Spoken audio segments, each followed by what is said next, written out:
ನವರಾತ್ರಿಗೆ 2ನೇ ದಿನ ಮಾತಾ ಬ್ರಹ್ಮಚಾರಿಣಿಯ ಪೂಜೆಗೆ ಮೀಸಲಾಗಿದೆ. ದೇವಿಯ ವಿಶೇಷ ಪೂಜೆಯ ಮೂಲಕ ಭಕ್ತರು ಮಾತಾ ಬ್ರಹ್ಮಚಾರಿಣಿಯಿಂದ ತಮ್ಮ ಅಪೇಕ್ಷಿತ ಅನುಗ್ರಹವನ್ನು ಪಡೆಯುತ್ತಾರೆ. ಮಾತಾ ಬ್ರಹ್ಮಚಾರಿಣಿ ತನ್ನ ಭಕ್ತರಿಗೆ ತಪಸ್ಸು, ಪ್ರೀತಿ, ಶಾಂತಿ ಮತ್ತು ವಾತ್ಸಲ್ಯವನ್ನು ನೀಡುತ್ತಾಳೆ.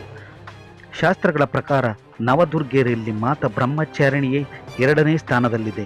ಅವಳ ರೂಪ ತುಂಬ ಸುಂದರವಾಗಿದೆ. ಅವಳು ಬಿಳಿ ಬಟ್ಟೆಯನ್ನು ಧರಿಸುತ್ತಾಳೆ ಮತ್ತು ಕೈಯಲ್ಲಿ ಕಮಂಡಲ ಮತ್ತು ಜಪಮಾಲೆಯನ್ನು ಹಿಡಿದಿರುತ್ತಾಳೆ.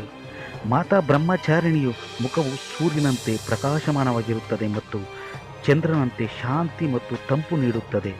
ಅವಳು ಬರಿಗಾಲಿನಲ್ಲಿ ನಡೆಯುತ್ತಾಳೆ ಮತ್ತು ಯಾವುದೇ ವಾಹನವನ್ನು ಬಳಸುವುದಿಲ್ಲ ಎಂದು ನಂಬಲಾಗಿದೆ. ಮಾತಾ ಹಣ್ಣುಗಳನ್ನು ಮಾತ್ರ ಸೇವಿಸುತ್ತಾಳೆ ಮತ್ತು ತ್ಯಾಗದ ಪ್ರತಿರೂಪವೆಂದು ಪರಿಗಣಿಸಲಾಗುತ್ತದೆ. ಸರಳ ಜೀವನ ನಡೆಸಲು ತನ್ನ ಭಕ್ತರನ್ನು ಪ್ರೇರೇಪಿಸುತ್ತಾಳೆ. ಮಾತಾ ಬ್ರಹ್ಮಚಾರಿಣಿಯ ಆರಾಧನೆಯ ಶಕ್ತಿ ಸದ್ಗುಣ, ಸಂಯಮ, ಸಂಕಲ್ಪ, ತ್ಯಾಗ ಮತ್ತು ತಾಳ್ಮೆಯನ್ನು ಹೆಚ್ಚಿಸುತ್ತದೆ. ಮಾತಾ ಬ್ರಹ್ಮಚಾರಿಣಿಯ ಅನುಗ್ರಹದಿಂದ ಅವರ ಭಕ್ತರು ತಮ್ಮ ಜೀವನದಲ್ಲಿ ಎಲ್ಲ ಅಡೆತಡೆ ಮತ್ತು ಸವಾಲುಗಳನ್ನು ಎದುರಿಸಲು ಸಾಧ್ಯವಾಗುತ್ತದೆ. ಬ್ರಹ್ಮಚಾರಿಣಿ ಮಾತೆಯ ಅನುಗ್ರಹದಿಂದ ಮಾನವರು ತಮ್ಮ ಆಂತರಿಕ ಶತ್ರುಗಳಾದ ಕಾಮ, ಕ್ರೋಧ, ಲೋಭ, ಮೋಹ, ಮದ, ಮತ್ಸರಗಳನ್ನು ಸೋಲಿಸಲು ಸಮರ್ಥರಾಗಿದ್ದಾರೆ. ಅವರ ಕೃಪೆಯು ಎಲ್ಲ ಇಷ್ಟಾರ್ಥಗಳನ್ನು ಪೂರೈಸುತ್ತದೆ.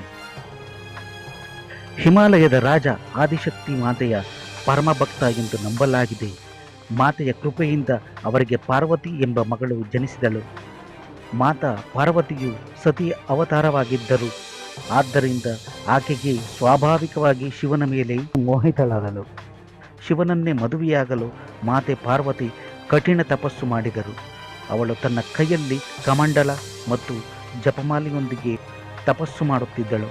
ಅವಳು ದಟ್ಟವಾದ ಕಾಡಿನಲ್ಲಿ ಒಬ್ಬಂಟಿಯಾಗಿ ವಾಸಿಸುತ್ತಿದ್ದಳು ಮತ್ತು ಜೀವನಕ್ಕಾಗಿ ಹಣ್ಣು ಹಂಪಲುಗಳನ್ನು ತಿನ್ನುತ್ತಿದ್ದಳು.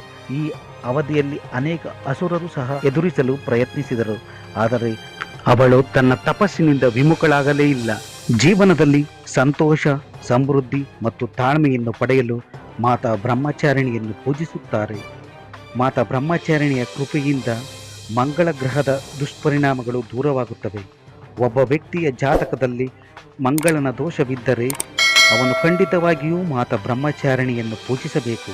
ಜೀವನದಲ್ಲಿ ಯಶಸ್ಸು ಮತ್ತು ದೊಡ್ಡ ಗುರಿಯನ್ನು ಸಾಧಿಸಲು ಬಯಸುವವರು ಬ್ರಹ್ಮಚಾರಿಣಿ ಮಾತೆಯ ವಿಶೇಷ ಆಶೀರ್ವಾದ ಖಂಡಿತವಾಗಿ ಪಡೆಯಲೇಬೇಕು. ಇದಿಷ್ಟು ಬ್ರಹ್ಮಚಾರಿಣಿಯ ಕಿರುಪರಿಚಯ. ಧನ್ಯವಾದಗಳು.